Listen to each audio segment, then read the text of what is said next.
भगवान कृष्ण गीता में कहा गया है, मत परतरम नान्यः किंचिदस्ति धनंजय। रामायण में भी तुलसीदास बाबा ने कहा गया है, सिया राम में सब जग जानी, करो प्रणाम जोरे जुग जानी। सब सिया राम में ही बताते हैं, क्योंकि हर कोई अलग अलग वर्णन, अलग अलग विद्वानों ने तत्वों का वर्णन किया हुआ है। एकम सद विप्रा बहुधा वदंती, एक ही तत्व को अलग अलग विद्वानों ने अलग अलग वर्णन कर दिए हुए हो।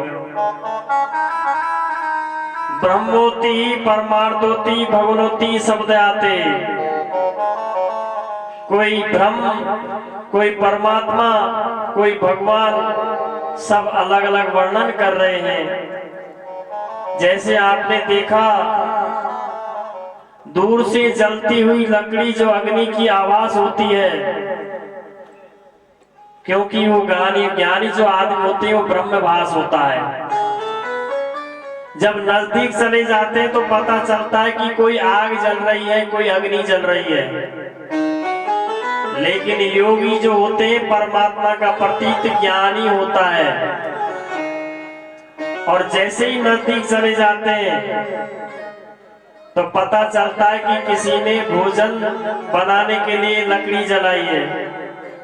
अपन दूर से कहेंगे कि भाई अग्नि जल रही है, और ज्यादा नजदीक जाएंगे कोई योगी तप कर रहा है, और जैसे ही बिल्कुल नजदीक चले जाएंगे तो पता चलता है कोई प्रसाद बना रहा है, उसके लिए अग्नि जलाई है। इसी तरीके से घी में छिपी हुई, आप जानते हैं कि दूध है, और दूध में जब क्रिया करते हैं तो सारी चीजें सामने आ जाती हैं, लेकिन दूध के अंदर छिपा हुआ घी हमें दिखाई नहीं देता है। अपन क्रिया करेंगे, दूध को गर्म किया, गर्म करने के बाद में उसे जमाया, जमाने के बाद में दही बन गया, दही को बिलोया, और बिलोने के बाद में घी प्राप्त हुआ। तब जाकर के पता चला कि दूध के अंदर घी है। इसी प्रकार से हमारे अंदर परमात्मा बैठा हुआ है, लेकिन जानने की जरूरत है। कोई जानेगा वही जो जानने वाला होता है। क्योंकि श्रोता भैया कितने प्रकार के हैं? श्रोता तीन प्रकार के श्रोता बताए गए भागवत में कि कैसे श्रोता है भैया। एक तो होता उत्तम प्रकार का श्रोता, उसे श्रोता कहते हैं जो सुनता है ध्यान लगा कर। दूसरा है श्रोता, यहाँ करके कथा होती है जब सोते हैं। और तीसरा होता है सरोता, जो काटने का काम करता है, उसको और चीज नहीं भाती, वो पीछे वही काम करेगा, फलाने की करती करेगा, उसकी करती करेगा, वही कतरनी चलाया करेगा। लेकिन उत्तम प्रकार की, द्वितीय प्रकार की, तृतीय प्रकार की, अब जब कथाएं होती हैं तो माता बहनें बहुत सी ऐसी हैं जो सोने लग जाती हैं, क्योंकि उन्हें वो चीज भाती नहीं है। सुख की चैन हो रही है तो नींद आने लग जाती है। दूसरी तरफ पीछे को बड़बड़ा रहे हैं, ये पता नहीं क्या चल रही है, कथा कहाँ चल रही है, क्या हो रहा है। तो वो तो हो गए श्रोता जो काट रहे हैं, और श्रोता तो सुन ही रहे। जाकर के पूछेंगे तो घर तो बताएंगे भाई ये कथा हमने सुनी, यहाँ से गए, हवा लगी संसार की, क्योंकि यहाँ पर माया परे रहती है। भागवत के अंदर माया नहीं लगती जब तक तो तुम्हें याद रहता है, और जैसे ही घर पहुंचे आग लगी सब चीजों में, उसे भगवान याद ही नहीं आएगा, उसे तो और भी याद आता है। तो तभी तो भजन में कहा है, अरे के निंदिया वागर जयोरी, जागर राम भजन ना हो। निंदिया वागर जयोरी, जागर राम भजन ना हो। जागर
होगी। जइयो तो राज द्वारे के रसिया रस भोगे। अरे जइयो तो राज दुलारे के रसिया होगी। और हंसते तो तू क्या लगी बावरी, हंसते तो तू क्या लगी बावरी, हम तो रमते जोगी निदिया सागर जइयो री, जागर राम भजन ना हो। तेरा बागर नहीं होगी, जागर राम भजन ना हो।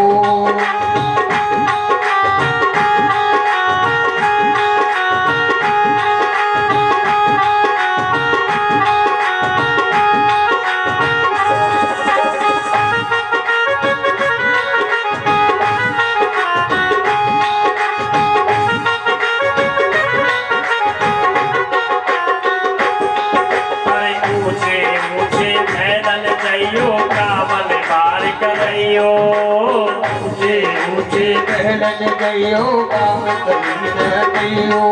अरे ऊंचे ऊंचे मैदान जइयो कामन पार करइयो।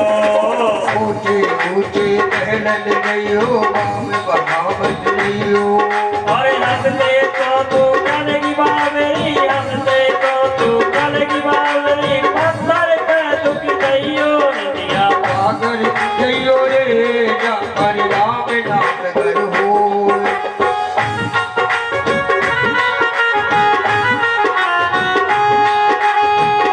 भजन ना हो निंद्रा, हरि भजन ना हो। राम भजन ना हो निंद्रा, हरि भजन ना हो। निंद्रा सागर जइयो रे, जाकर राम भजन ना हो।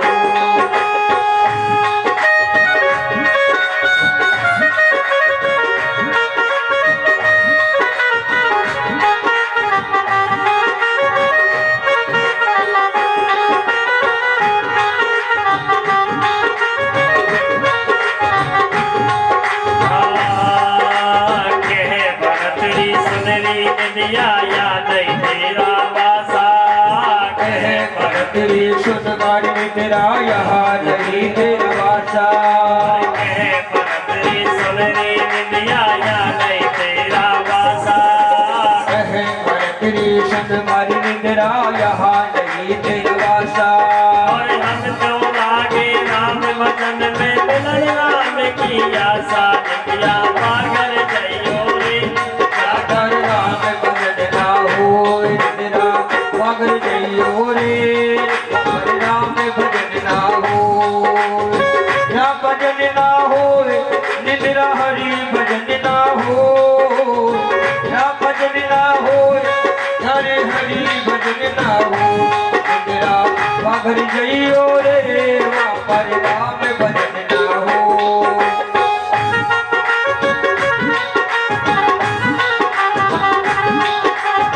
पागर जइयो रे, पर राम भजन ना हो। बोले वृंदावन बिहारी लाल की जय हो। जय जय श्री राधे श्याम।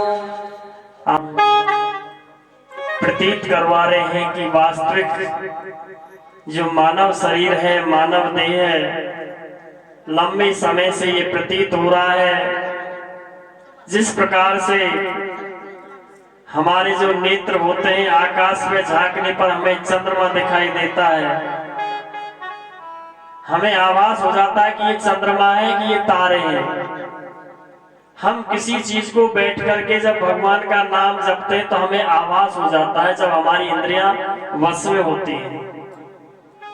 इसी तरीके से सत्य चीज कैसे है, आपने एक जादूगर देखा, जादूगर दिखा देता है, कभी रुपयों को दिखा देता है, कभी मुर्गा बना देता है, कभी कबूतर बना देता है। क्योंकि ब्रह्म सत्यम जगन मिथ्या, ईश्वर वास्तविक सत्य है, जगत मिथ्या है।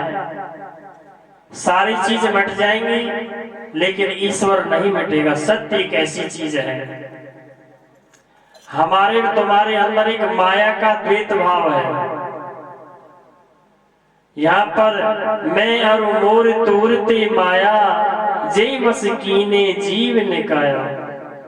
मेरा और तुम्हारा द्वंद्व भाव ही माया है।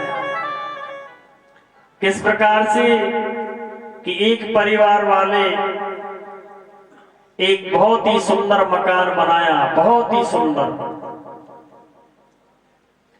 और जब सुंदर मकान बनाया तो एक दिन बाजार में घूमने के लिए चले गए, और जैसे ही बाजार में घूमने के लिए चले गए तो किसी ने कह दिया कि तुम्हारे घर में आग लग गई है। आग की जब समाचार सुना तो उसकी जो पत्नी है वह रोने चिल्लाने छाती पीटने लगी, बड़ी दुखी हो गई। पति बड़ा चतुर था कि ये तो अपनी छाती पीट रही है, रो रही है बाजार के अंदर, ये क्या होगा। उसने चतुराई से काम लिया, कहने लगा जो अपने मकान बेचा है ना, उस मकान में आग लगी है। तुरंत वो खड़ी हो गई, जल रहा है तो जलने दो, पड़ोसी का ही तो जल रहा है। पड़ोसी के मकान को देख करके तुझे हंसी आ रही है, तो एक दिन तुम्हारा भी मकान जलेगा। तो दूसरे को देख करके कभी दुखी नहीं होना चाहिए। कोई बढ़ रहा है, कोई आगे बढ़ रहा है तो उसमें सहयोग करना चाहिए।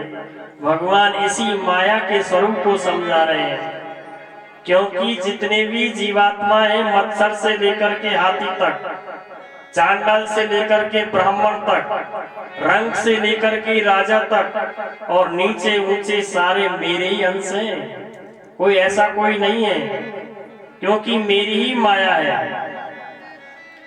एकहं बहुश्यामः च एको ब्रह्म द्वितीयो नास्ति एकम नानातम प्रतिभाति। सब जगह मैं ही हूँ, भगवान ने अर्जुन को समझाया, और कोई नहीं। इस प्रकार से भगवान अपनी माया के स्वरूप को समझा रहे हैं कि वास्तविक चीज क्या है। जो माया रच रहा हूं मैं ही हूँ, अद्वितीय वास, मेरा कोई द्वितीय नहीं है, केवल मैं ही हूँ।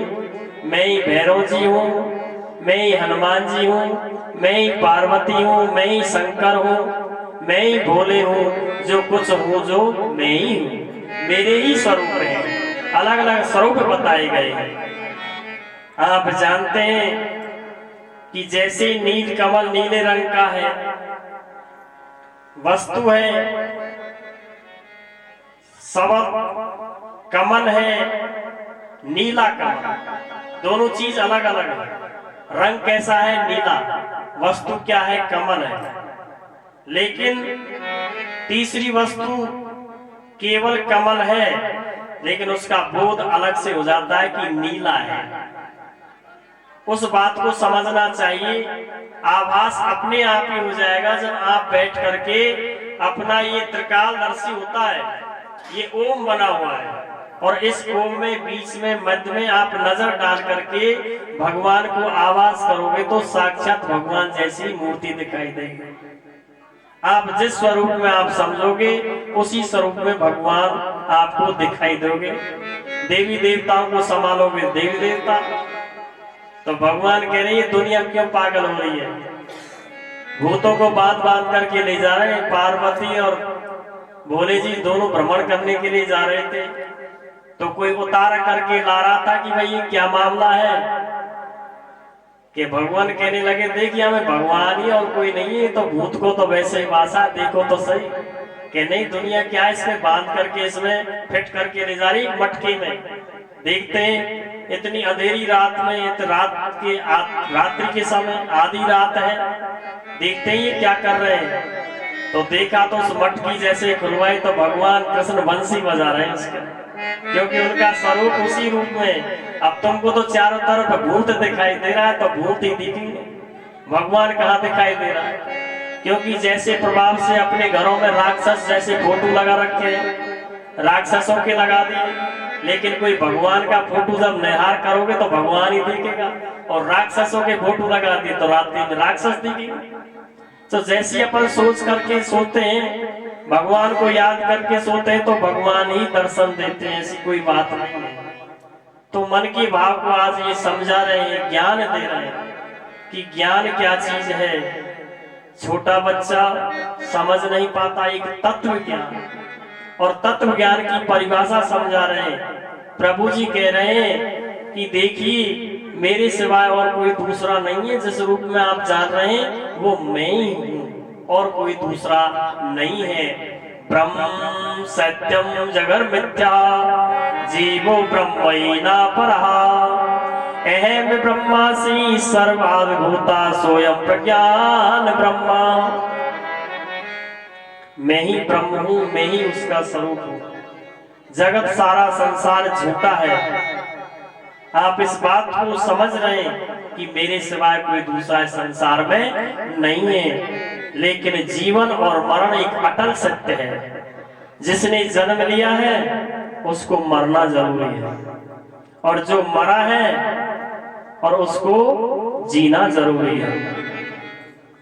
क्योंकि एक सर्प कुंडली पर बैठा हुआ है और वो कुंडली पर सर्प बैठा हुआ सारी दिशाओं का निर्देश कर रहा है और कुंडली से बता रहा है कि कौन किस दिशा में जा रहा है। एक चक्र है और इस चक्र में अपन घूम करके भगवान को भूल जाते हैं, और ये जन्म मरण के चक्र में वही याद होता है कि आज मेरे धन हो, आज मेरी फलानी चीज हो, और उस चीज में सबको भूल जाता है। एक मदमस्त हाथी उसके पीछे दौड़ रहा है, उस जीव के पीछे दौड़ता दौड़ता एक जंगल में चला गया तो अंधकूप है और उस कुएं में एक बड़का पेड़ अधपर पे खड़ा हुआ है। उसने सोचा कि पीछे से हाथी आ रहा है। नीचे देखे तो कूप गहरे कुएं में सर्प गहरा रहे, काले काले सर्प है। ऊपर खड़ा रहता हूं तो हाथी नहीं छोड़ेगा, कुएं में गिरता हूं तो सर्प खा जाएंगे। तो उसने जो जड़ लटक रही थी उस जड़ को पकड़ लिया। ऊपर देखा तो सफेद चूहा काला चूहा उस जड़ को काट रहे। उसने सोचा कि ऊपर जाता हूं तो हाथी आ गया, नीचे जाता हूं तो सर्प है, लेकिन जो मैंने जड़ पकड़ रखी है वो काले और सफेद चूहे उसको कुतर रहे हैं। जब उसने नजर डाली तो ऊपर एक छत्ता था मधुमक्खी का, तो जैसे ही मधुमक्खी के छत्ते में से एक शहद का टपका उसके मुंह में आ गया। वो ये भूल गया उस शहद के उसमें कि नीचे सर्प है कि ऊपर हाथी खड़ा है, और अपना पूरा जीवन उसी में बिता दिया। कहने का तात्पर्य काले और सफेद चूहे और कोई नहीं थी, दिन और रात है। और जो जड़ पकड़ रही थी ये उम्र है। नीचे काल बैठा हुआ है, ऊपर अपने अहंकार मदमस्त छाया हुआ है, और उस अहंकार मदमस्त में अपना जीवन व्यतीत कर दिया और इस जीवन को व्यर्थ में निकाल दिया और भगवान का नाम नहीं लिया। अब माता बहने ज्यादातर सुनार के पास में जाया करें, उससे पूछे भैया ये कुंडल का भाव दियो, कितने को दियो, कैसो दियो। तो कुंडल की तो व्याख्या कर दी कि भैया देख दीदी आपने वो सुनार नहीं देखा, बहुत बढ़िया सुनार है, वह सुनार पर आप कुंडल बनवाएगी, वह चीज बनाएगी तो बहुत अच्छा बनाएगा। लेकिन उस सुनार का नाम नहीं लिया जिसने कान बनाया। कान नहीं होता तो कुंडल किसमें पहनते, जिसने नाक बनाई है नथली किसमें पहनते। अरे उस सुनार का नाम लीजिए जिसने हमारे शरीर को कैसे गट-गट करके बना दिया। ऐसे सुनार को यदि दिन में आप 10 बार भी नाम ले लोगे तो भी भवसागर से तर जाओगे। ऐसे भगवान का नाम जपना चाहिए, और जो भगवान का नाम जपता है वो भवसागर से पार हो जाता है। और दया धर्म नहीं मन में, दया धर्म नहीं मन में, अरे मुखड़ा क्या देखे दर्पणों में, मुखड़ा क्या देखे दर्पणों में।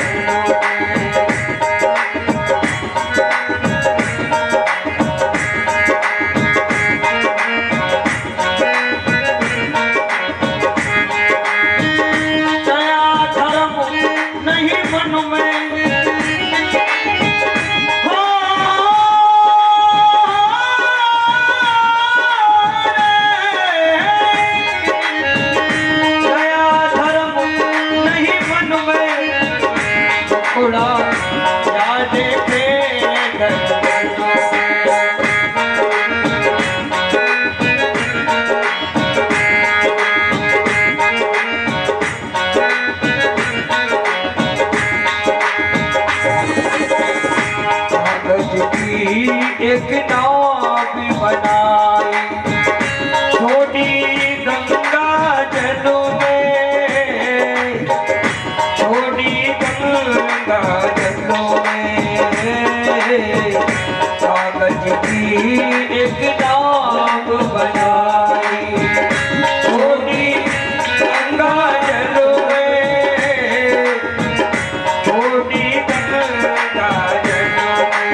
बकुला प्यार देखे दर्पण में बकुला प्यार देखे दर्पण में।